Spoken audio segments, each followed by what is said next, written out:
സഹോദരന്മാരെ, സുഹൃത്തുക്കളെ, ഔപചാരികതകൾ ഒന്നുമില്ലാതെ ജനസമ്പർക്ക പരിപാടി ആരംഭിക്കുകയാണ്.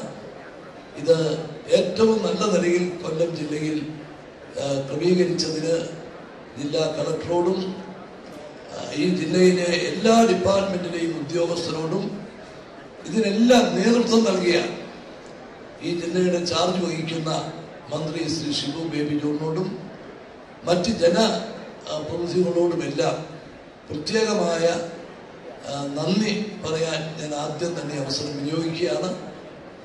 നിങ്ങളുടെ എല്ലാ സഹകരണവും ഇതിന്റെ വിജയത്തിന് വേണ്ടി തുടർന്നും ഉണ്ടാകണം.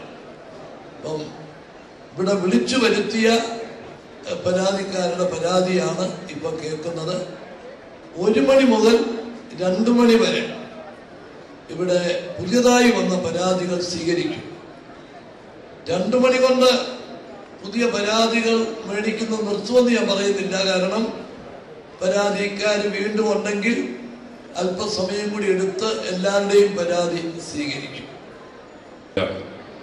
മുഖ്യമന്ത്രി ജനസമ്പർക്ക പരിപാടി ഏതാനും നിമിഷങ്ങൾക്ക് ആരംഭിക്കുകയാണ്. ഈ ഉദ്ഘാടന സമ്മേളനം കഴിഞ്ഞാൽ കൊല്ലത്തെ സംബന്ധിച്ചിടത്തോളം, കൊല്ലത്തെ ജനങ്ങളെ സംബന്ധിച്ചിടത്തോളം അങ്ങേയറ്റം ആശ്വാസം പകരുന്ന ഒരു സന്ദർഭമാണ് ഇന്ന്.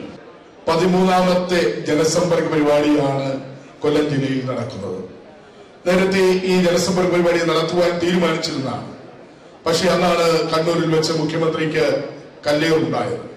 മുഖ്യമന്ത്രിക്ക് നേരെയുണ്ടായ കല്ലേറിന്റെ അടിസ്ഥാനത്തിൽ അദ്ദേഹം ആശുപത്രിയിൽ പ്രവേശിക്കപ്പെട്ടതിന്റെ അടിസ്ഥാനത്തിലാണ് കഴിഞ്ഞ മാസം നടക്കേണ്ടത് ജനസമ്പർക്ക പരിപാടി 1 മാസം കഴിഞ്ഞ് വീണ്ടും നടക്കുന്നത്.